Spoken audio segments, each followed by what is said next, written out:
Hello friends, welcome to my channel Ravi Physics Vidya and my offline coaching center VIDYA Education, Surat, Gujarat for IIT JEE, NEET and Foundation, Path for the Best. So presently I am discussing 11th Physics series, right? Chapter name is Work Energy and Power and topic name is Work Energy Theorem. Actually, what is the Work Energy Theorem?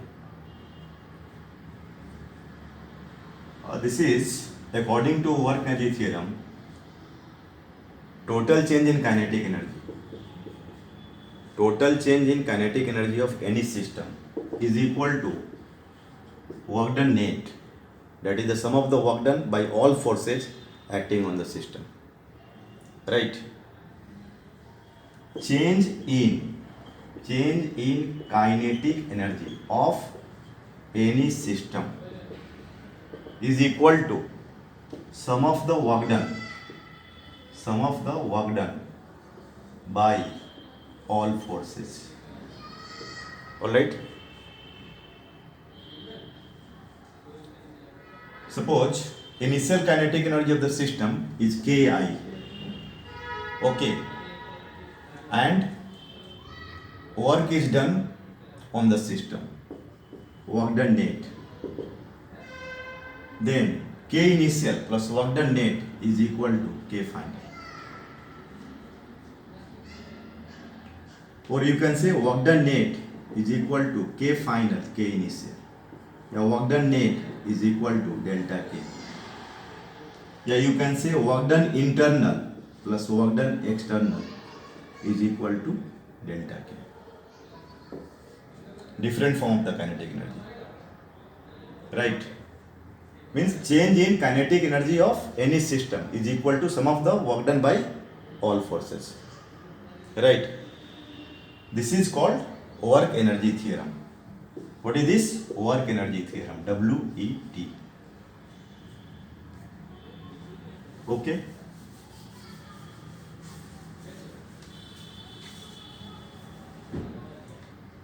Use of work energy theorem. Suppose this is a straight line and block is here. A force is acting over it. Then you can use work energy theorem. W net is equal to delta K. Means a straight line path. Okay. If path is curved and body is moving like that under certain forces, then W net is equal to delta K. Means work energy theorem can be used for the curved path also. You can state on the straight line path, curved path also, right? Suppose this is the body here and it is under single force, then W net is equal to delta K.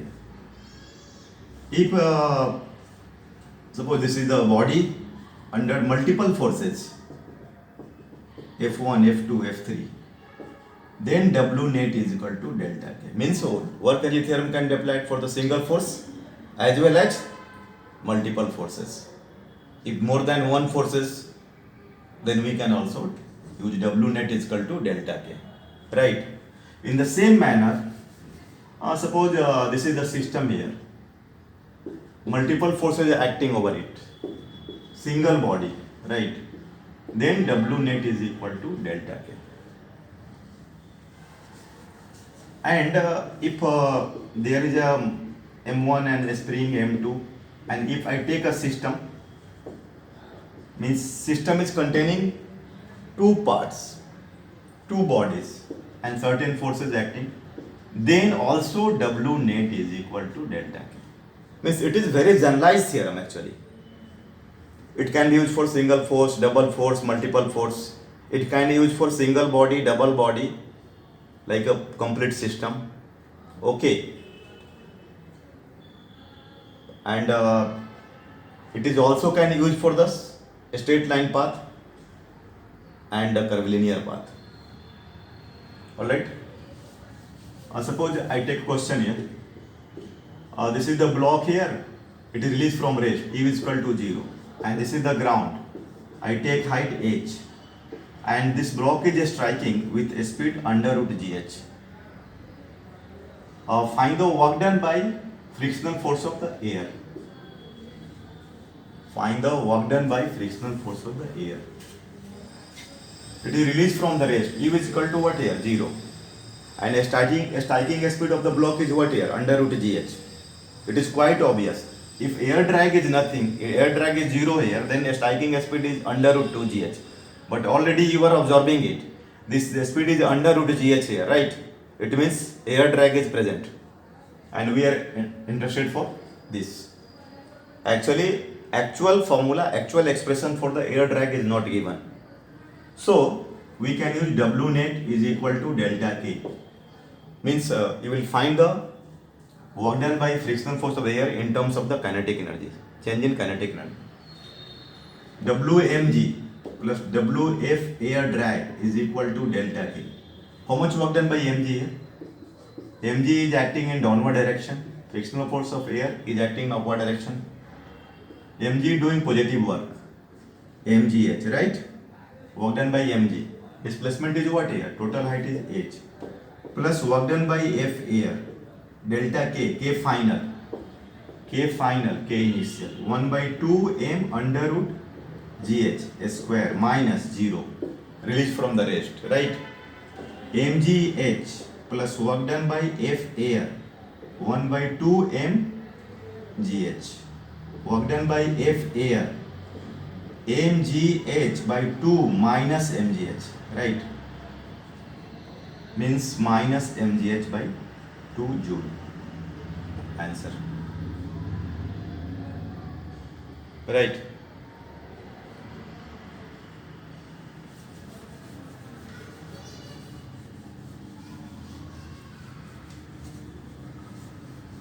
Question. Suppose this is the spring. Mass is m here. Spring constant K. Release from the rest.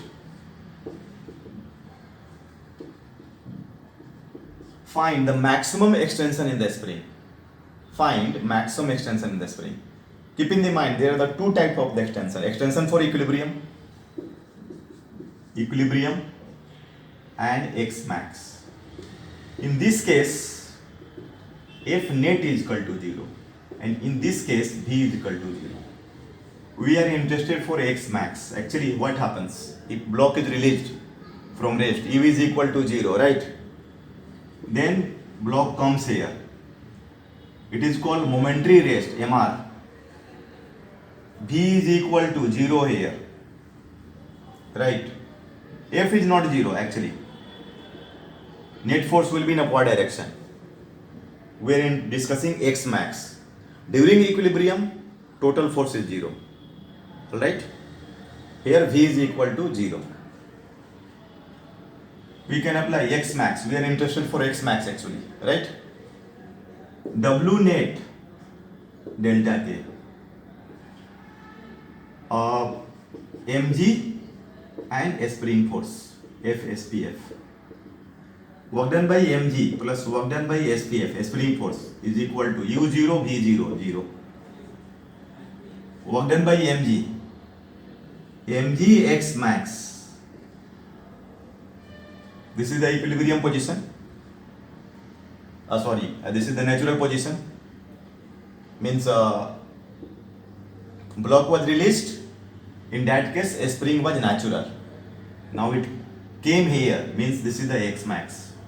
What is the work done by mg? Mg X max. And work done by spring force. It is acting upward direction. 1 by 2 minus Kx max square. 0 here. Mg X max is equal to half K X max square. This is cancelled. Means X max is equal to 2 mg by K. Answer.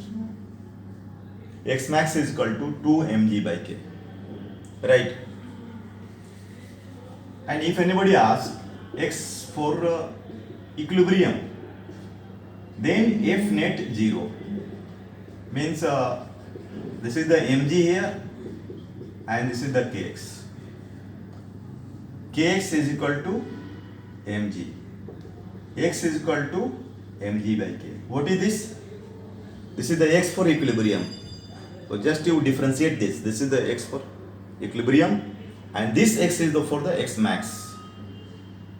Right. In the same manner, next question. Suppose this is trolley here, and it is accelerating. Initially, pendulum was in the rest u0. It accelerates here, and it comes in this position, equilibrium position. There are the two positions. One theta for the equilibrium, and another theta is for the theta max. Keep in the mind. Equilibrium means F net is equal to 0. Now, theta equilibrium is equal to dash. U0 here. We cannot say V is equal to 0.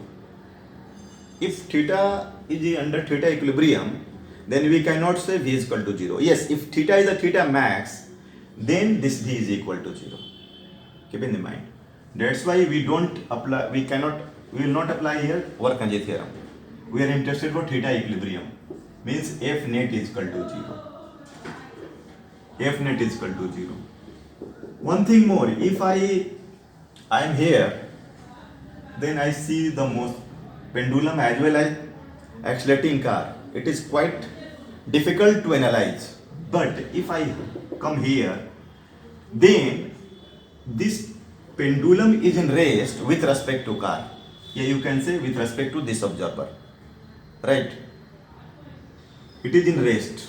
What I see, this is the mg, this is the tension, and this is the pseudo force. Actually, observer is in accelerating frame, accelerating car. This is non-inertial frame. Okay. Now, this is theta, this is t cos theta, this is the t sin theta. Again, I see, if I am observer and inside the car, I see this pendulum is in rest with respect to car. Therefore, t sin theta is equal to ma. T cos theta is equal to mg. And dividing 1 by 2, tan theta is equal to a by g. Theta is equal to tan inverse a by g. Alright. Answer. And second question, we are interested in theta max. Same situation. Pendulum is inside the accelerating car. Initially, pendulum was in the rest, u is 0, and we are interested for theta max. Okay. We are interested for theta max. Suppose this is the trolley, it is accelerating in this direction. U is equal to 0, it goes here, this is the theta max. U is equal to 0, it goes like that. This is the tension here, this is the mg here. It will be better you solve this problem here. B is equal to 0, U0. W net is equal to delta K. I take length of the string is L here. Right. We are interested for theta max. What theta max? I have taken V is equal to 0. When you are taking theta max, if theta is equal to theta max, then V will be 0 here, right? Now we see that this is L sin theta. Okay, this is how much this? L cos theta. Pendulum raised height. How much this? L minus L cos theta. L1 minus cos theta. Okay. W net delta K. W mg. W tension plus W ma. This is the pseudo force. Pseudo force is equal to 0 because U0 V0. Right. How much height raised here? L1 minus cos theta and mg acting downward minus negative work done because it is rising. Mg L 1 minus cos theta. Work done by tension. Always keep in the mind. It is always 90 degree. Tension is always 90 degree from the displacement, right? This is the displacement along the tangent. What is the work done by tension here? 0. And work done by MA. MA is acting in backward direction and displacement is L sin theta plus MA L sin theta. And this is 0. Right? Now, MAL sin theta is equal to MGL 1 minus cos theta. M cancel, L cancel. A sin theta 2 sin theta by 2 cos theta by 2, right? And 1 minus cos 2 sin square theta by 2. 2 cancel, this cancel, right? A by, and G is also here, G. A by G is equal to tan theta by 2. This cos theta by 2 sin theta by 2 is equal to tan theta by 2, right? And tan theta by 2 is equal to tan inverse A by G, right? Therefore theta is equal to 2 times tan inverse A by G. Answer. Thank you.